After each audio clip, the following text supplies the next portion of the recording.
Welcome all the student in online classes class 8 and subject is computer.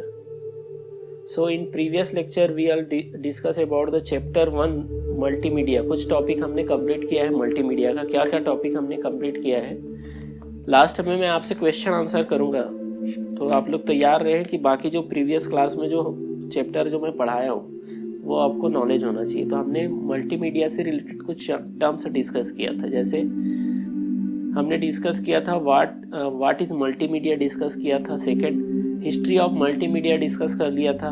फिर types of multimedia में हमने interactive and non interactive multimedia के बारे में discuss किया था. और उसके बाद हमने डिस्कस किया था वर्चुअल रियलिटी के बारे में. और लास्ट में हमने डिस्कस किया था सिमुलेशन के बारे में. तो ये सारे टॉपिक हमने कंप्लीट कर दिया है. तो अब आगे जो स्लाइड है अभी जो हम इसमें डिस्कस करेंगे वो उसके आगे के टॉपिक को डिस्कस करेंगे. तो इससे पहले जो क्लास अटेंड नहीं किए थे वो स्टूडेंट जो है इससे पहले जो एक वीडियो अपलोड किया हूँ यूट्यूब में, जिसका लिंक मैंने कल सेंड किया था, वहाँ से जाके इसको एक बार आप रिवाइज कर लेंगे. तो चलिए स्टार्ट करते हैं new session. Inside this session we will discuss about the new topic that is animation. Animation सब जानते हैं. एनिमेशन जनरली आप लोग को एनिमेशन बहुत पसंद है. जैसे कार्टून आप देखते होंगे तो cartoon is example of animation. तो एनिमेशन क्या होता है? तो एनिमेशन होता है a simulation of continuous movement is called animation. क्या होता है? कोई भी इमेज या फिर कोई भी कंटेंट क्या होता है कंटिन्यू मूवमेंट करता है. तो हमको एक ऐसा शो होता है जैसे वो क्या हो रहा है कि सीरीज में चल रहा है. ठीक है, तो ऐसा चलता है जैसे सपोज एक इमेज रहेगा, वो इमेज जो है कंटिन्यू मूव करेगा. जैसे ये आपको पैरोट दिख रहा होगा. ठीक है, तो पैरोट क्या करेगा? एक कंटिन्यू मूवमेंट करेगा, तो आपको ऐसा लगेगा एनिमेशन कर रहा है. वैसे ही आप नीचे देखेंगे डॉग को, तो डॉग एक्चुअल में क्या अलग अलग इमेजेस हैं, लेकिन आपको उस इमेज को मिली सेकंड में कन्वर्ट करके दे दिया जाए तो आपको ऐसा लगेगा कि डॉग जो है पहले क्या कर रहा था, रन कर रहा था और आके अचानक अपने प्लेस में क्या हो गया, खड़ा हो गया. तो ये क्या होता है एक्चुअल में एनिमेशन जो है इमेज को कंटिन्यू मूवमेंट किया जाता है, लेकिन हमको ऐसा लगता है कि वो इमेज नहीं है, वो क्या है, रियल में है. कार्टून कोई रियल का इमेज होता नहीं है. तो कार्टून बनाने का तरीका क्या है कि वो इमेज को एक कंटिन्यू सीक्वेंस में मूवमेंट कराया जाता है. जब मूवमेंट कंटिन्यू सीक्वेंस में होता है तो हमको ऐसा शो होता है जैसे वो इमेज क्या हो रहा है, मूव हो रहा है. तो इसी को क्या बोला जाता है, क्विक सक्सेशन. यहाँ पे दिया हुआ देखो, it is created by displaying A series of picture in quick succession. Quick succession का मतलब होता है कुछ समय, मिली सेकेंड माइक्रो सेकेंड में ये होता है. तो हमको ऐसा लगता है कि हमको पता ही नहीं चलता. जैसे आपने जो इलेक्ट्रिक बल्ब देखा होगा वो 1 मिनट में 50 टाइम्स ऑफ और 50 टाइम्स ऑन होता है. आपको मालूम होगा, आपने साइंस में पढ़ा होगा, जो इलेक्ट्रिक बल्ब रहता है वो 1 सेकंड में 50 टाइम्स जो है ऑफ और ऑन होता है, लेकिन हमको पता नहीं चलता. हमको ऐसा लगता है कि वो बल्ब जलते ही रहता है, लेकिन वो ब्लिंक जो होता है उसको एकदम आप आंखों से कुछ समय के लिए आप उसको देखोगे कंटिन्यू, तो अब आपको समझ आएगा कि एक्चुअल में जो इलेक्ट्रिक बल्ब होता है वो क्या होता है, ब्लिंक होता है, ऑफ ऑन होते रहता है. लेकिन ये सेकंड में 50 टाइम्स हो रहा है, तो हम उसको क्या नहीं कर पाते, जज नहीं कर पाते कि ऑफ भी होता होगा. तो वैसी इमेज क्या होगा, जब एक कंटिन्यू मूवमेंट करेगा तो उससे जो क्या बनेगा, जो एक नया वीडियो बनेगा वो क्या कहलाएगा, एनिमेशन कहलाएगा. देखो इमेज तो एक सिंगल फ्रेम होता है, लेकिन इमेज को कई सारे फ्रेम्स में, आपने देखा होगा कई सारे ऐप्स आते हैं जिसमें फ़ोटो को डालते हैं और उसमें सॉन्ग डालते हैं तो फोटो जो है कंटिन्यू प्ले होना चालू कर देता है. तो वैसे ही जब इमेजेस जो हैं वो मिली सेकंड में मूवमेंट करे और उसके साथ साथ उसमें डायलॉग डाल दिया जाएगा तो ऐसा लगेगा कि पैरोट या डॉग बोल रहा है.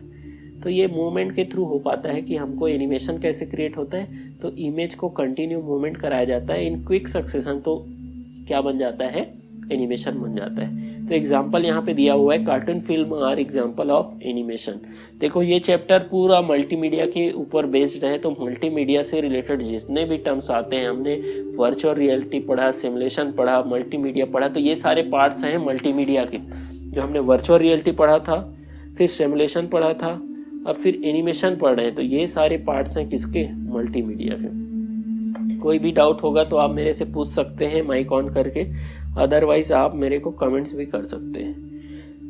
ठीक है। तो एनिमेशन क्या होता है, कंटिन्यू मूवमेंट होता है। ये आपने समझ गए होंगे कि आपने कार्टून मूवी देखते हैं तो आपको समझ आ जाएगा कि नेक्स्ट टाइम, पहले जो कार्टून मूवी आता था वो तो ऐसे ही बनता था, अभी तो कार्टून मूवी जो है सॉफ्टवेयर के थ्रू क्रिएट किए जा रहा है। तो एंशिएंट टाइम में जो कार्टून मूवी आता था वो इमेज को ही मूव कराया जाता था, इधर से उधर किया जाता था, ठीक है। तो उसमें उतना अच्छा क्वालिटी नहीं आ पाता था। आज सॉफ्टवेयर के थ्रू क्रिएट किया जा रहा है तो उसमें अच्छा क्वालिटी का कार्टून आपको देखने को मिल रहा है। चलिए नेक्स्ट टॉपिक हम डिस्कस करते हैं।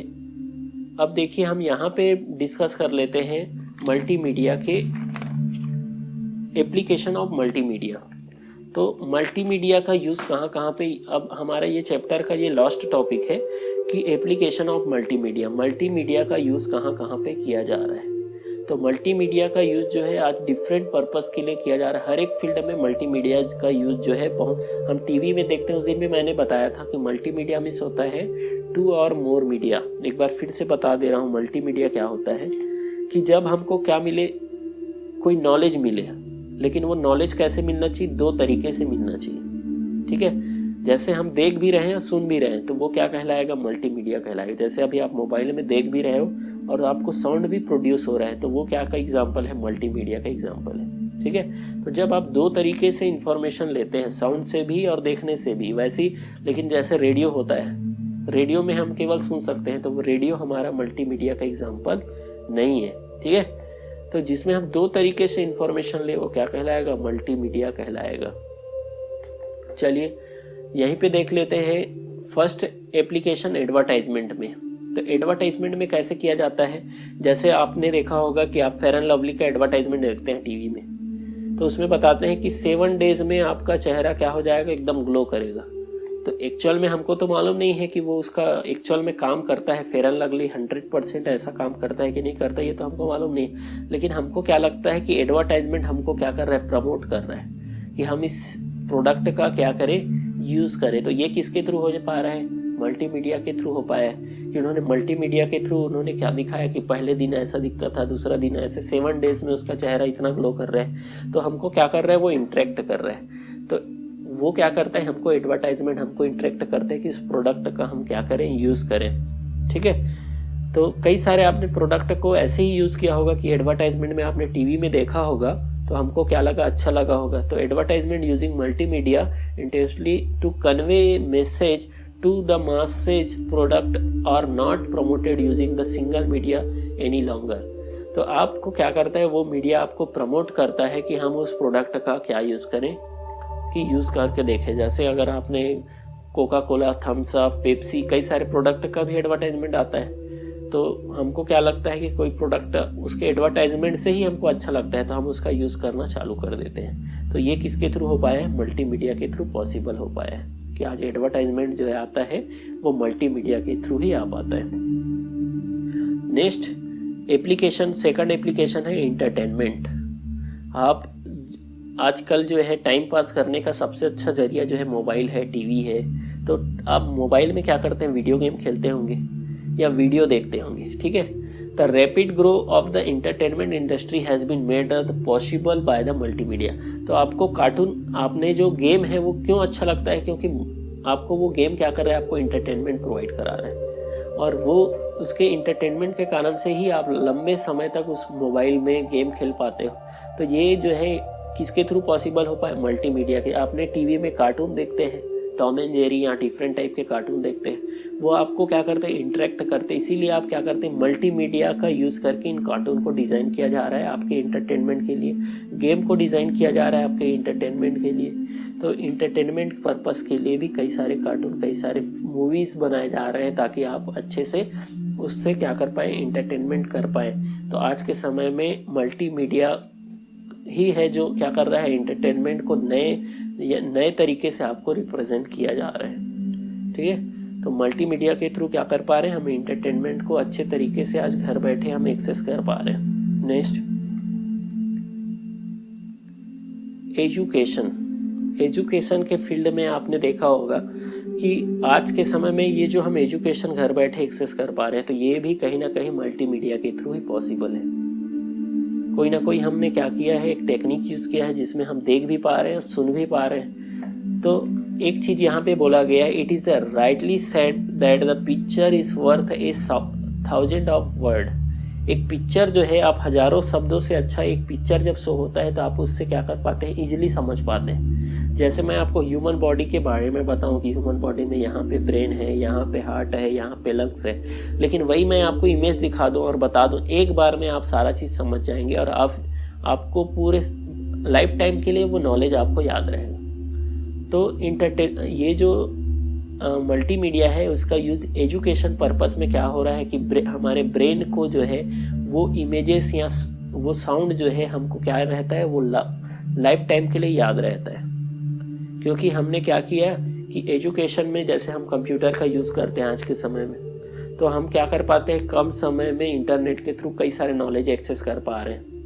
ठीक है, कंप्यूटर का यूज़ करके हम क्या कर पा रहे हैं कि हम अपने डेली लाइफ से रिलेटेड कोई एप्लीकेशन टाइप करना है, कई सारे हमको डेटा सीट बनाना है, वो हम बना पा रहे हैं। साथ ही साथ आपने साइंस में देखा होगा कि साइंस में आपको स्मार्ट क्लास ले जाया जाता है। ठीक है, तो स्मार्ट क्लास के थ्रू भी आप क्या करते हैं, बहुत कम समय में आपको, अगर मैं आपको एक प्लांट के बारे में बताऊं कि प्लांट को जब हम सीड जो है सॉइल के अंदर डालते हैं तो उसको बड़ा होने में 1 महीना लगता है, तो मैं 1 महीने तक तो आपको वहाँ पे सॉइल के पास नहीं रख सकता। तो मैं क्या करूँगा, एक ग्राफिकल वे में आपको रिप्रेजेंट कर दूंगा स्मार्ट क्लास के थ्रू, तो आप समझ जाएंगे कि प्लांट जब कोई सीड लगाया जाता है तो 2 से 3 दिन में उस सीड से क्या निकलता है, छोटा सा प्लांट, वो बढ़ते बढ़ते एक बड़ा प्लांट बन जाएगा, फिर उसमें फ्लावर आ जाएंगे, उसमें फ्रूट्स लगना चालू हो जाएगा। तो आप क्या कर सकते हो, इसको आप जो है एजुकेशन पर्पस में आज मल्टीमीडिया का यूज़ करके कम समय में सारे कॉन्सेप्ट को ईजिली याद किया जा सकता है। ठीक है, तो ये सारे टॉपिक आपके बुक में दिया हुआ है, तो आपको बुक भी परचेस कर लेना है ताकि आपको बुक में जो टॉपिक दिया गया है उसको आप नेक्स्ट टाइम जब आप रिपीट करेंगे, रिवाइज करेंगे, तो ये सारे टॉपिक आपके सामने याद रहे। या फिर ये भी कर सकते हैं कि आप ये जो वीडियो का मैं लिंक आपको डालूंगा तो बाद में आप बुक को रख के उस बुक के साथ इसको टॉपिक को रिवाइज करते जाएंगे ताकि आपको इजीली वो टॉपिक याद भी हो जाए और आपको ग्राफिकल वे में आपको याद भी रहेगा, आपको लाइफ टाइम के लिए भी याद रह सकता है ये। ठीक है, नेक्स्ट, इसके अलावा भी जो है मल्टीमीडिया का यूज जो है हम साइंटिफिक रिसर्च में किया जा रहा है। तो साइंटिफिक रिसर्च का मतलब होता है कि जैसे आज के समय में जो है कोरोना वायरस कोविड-19 जो है पूरे वर्ल्ड में क्या हो गया है, स्प्रेड होते जा रहा है, फैलते जा रहे हैं, और आज विलेज लेवल पे भी ये वायरस जो है क्या हो रहा है, आते जा रहे हैं। अब कोविड से रिलेटेड जो पेशेंट है उसका कोई ह्यूमन ट्रायल नहीं कर सकता, यानी ह्यूमन को उसको टेस्ट कराने दोगे तो वो जो ह्यूमन जो है उसका ट्रायल करेगा वो भी क्या हो जाएगा, कहीं ना कहीं कोरोना का पेशेंट बन जाएगा। तो ये आज जो है पूरा चीज़ किसके थ्रू किया जा रहा है, कहीं ना कहीं ये मल्टीमीडिया या फिर इसका जो इन्फेक्शन है उसको चेक करने के लिए किसका यूज़ किया जा रहा है, कंप्यूटर का यूज़ करके या फिर मल्टीमीडिया का यूज़ करके बैक्टीरियल जो इन्फेक्शन है उसको चेक किया जा रहा है।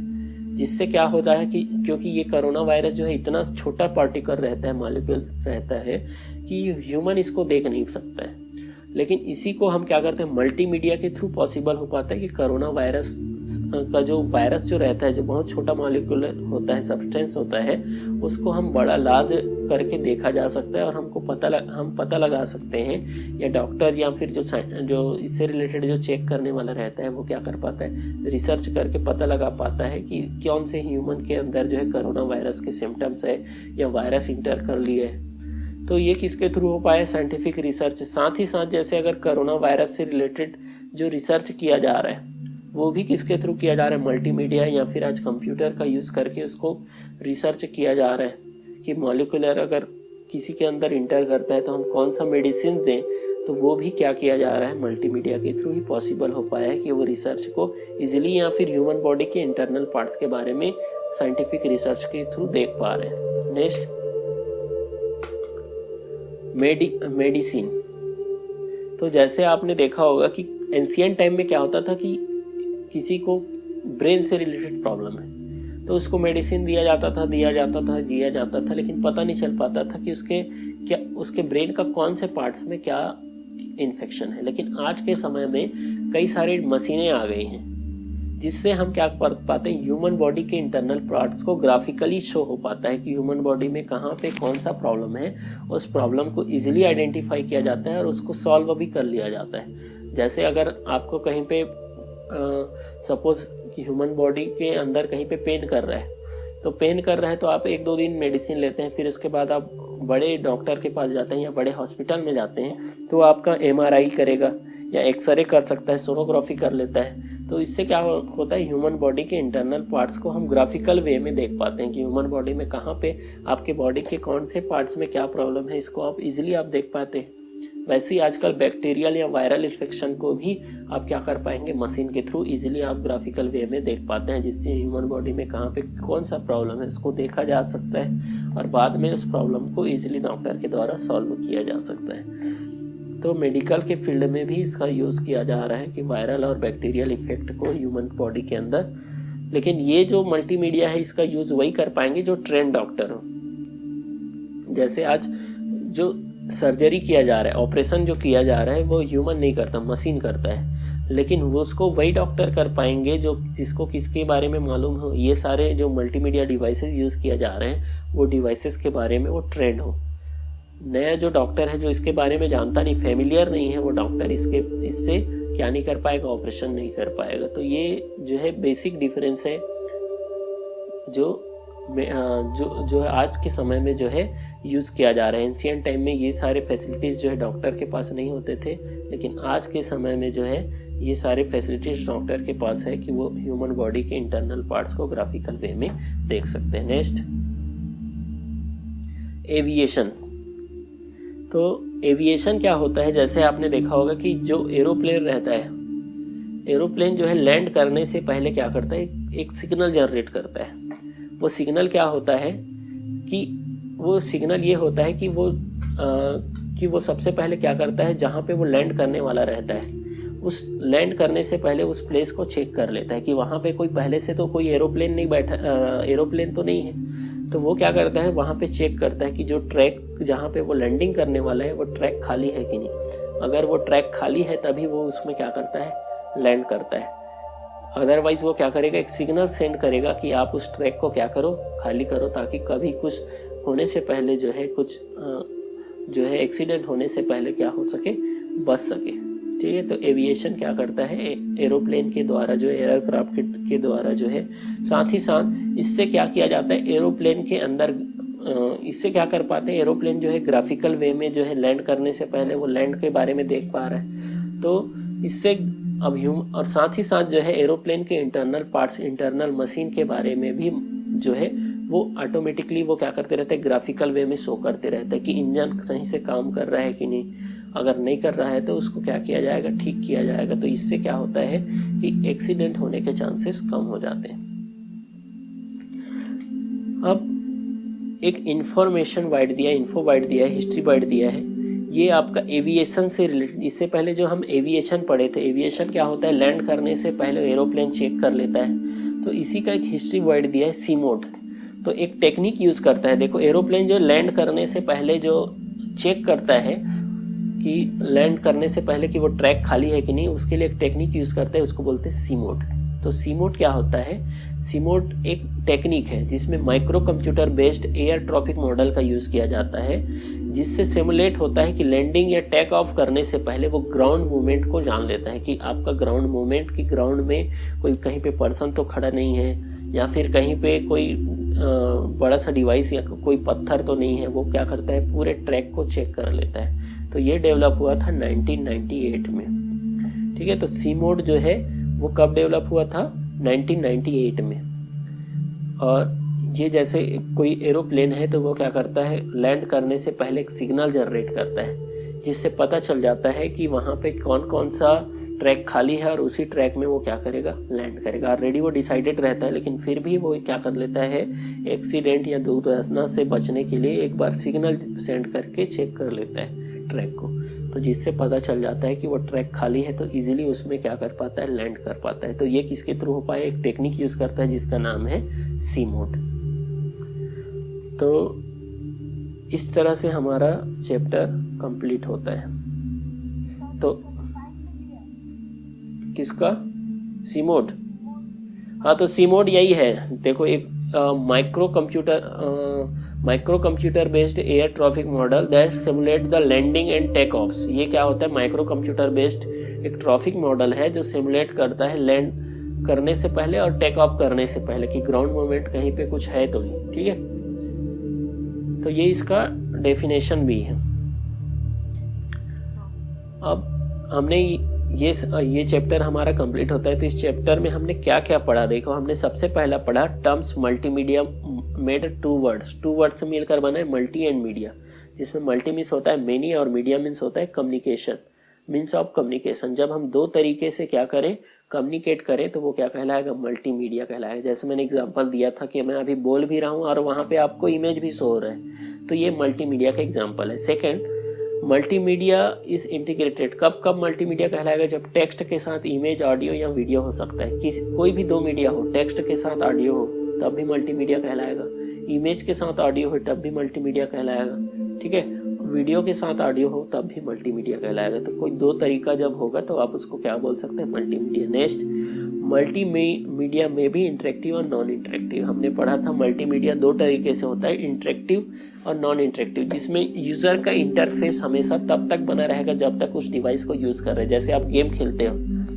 तो गेम आप स्टार्ट होने से एंड होने तक आपको खेलना पड़ता है, तब वो क्या कहलाएगा, तो वो इस टाइप का इंटरफेस क्या कहलाएगा, इंटरेक्टिव कहलाएगा, जिसमें यूजर शुरू से एंड तक लगा रहेगा, ठीक है। जैसे वीडियो गेम जो एग्जांपल है वो किसका है, इंटरेक्टिव का है। जब से आपका वीडियो गेम स्टार्ट होता है तब से आप लास्ट तक यूज करते हो तो वो कहलाएगा इंटरेक्टिव। तो मल्टीमीडिया टू टाइप्स का होता है, इंटरेक्टिव एंड नॉन इंटरेक्टिव। तो इंटरेक्टिव में यूजर शुरू से अंत तक उसमें क्या लगा रहता है, इंटरेक्ट करता है। अब नॉन इंटरेक्टिव में क्या होगा, सपोज आपने टीवी ऑन किया, टीवी ऑन करने के बाद आप सो गए तो टीवी क्या ऑफ हो जाता है, नहीं होता, क्योंकि वो नॉन इंटरेक्टिव है। आपने रिमोट से एक बार ऑन किया उसके बाद वो टीवी चलते रहेगा, आप सो गए तो रात भर चलते रहेगा, तो नॉन इंटरेक्टिव है, जिसमें यूजर का कोई इंटरफेस केवल एक बार आपने ऑन करने के बाद कोई इंटरेक्शन नहीं रहता, वो नॉन इंटरेक्टिव कहलाता है। जबकि वीडियो गेम को आपने जैसे ही खेलना बंद कर दिया वो गेम ओवर हो जाएगा, यानी गेम आप जो वीडियो गेम खेलते हैं वो क्या है, इंटरेक्टिव है, ठीक है। तो इसको आप इस तरह से भी समझ सकते हो, इंटरेक्टिव को चलाने के लिए यूजर का रिक्वायरमेंट है और नॉन इंटरेक्टिव को केवल एक बार रिक्वायरमेंट है, उसके बाद उसकी कोई ज़रूरत नहीं है। नेक्स्ट, सिमुलेशन के बारे में पढ़ा है। तो simulation is some real life situation artificial using computer. आपने क्या किया, कंप्यूटर के थ्रू एक ऐसा इन्वायरमेंट क्रिएट किया, जैसे आपने मूवी देखा होगा बाहुबली, तो बाहुबली में आपको जो दिखता है सीन वो एक्चुअल में रियल लगता है, लेकिन वो एक आर्टिफिशियल क्या किया गया है, इन्वायरमेंट क्रिएट किया गया है। तो ये किसके थ्रू हो पाया है, सिमुलेशन के थ्रू हो पाता है। तो हमने सिमुलेशन भी पढ़ा था फर्स्ट लेक्चर में।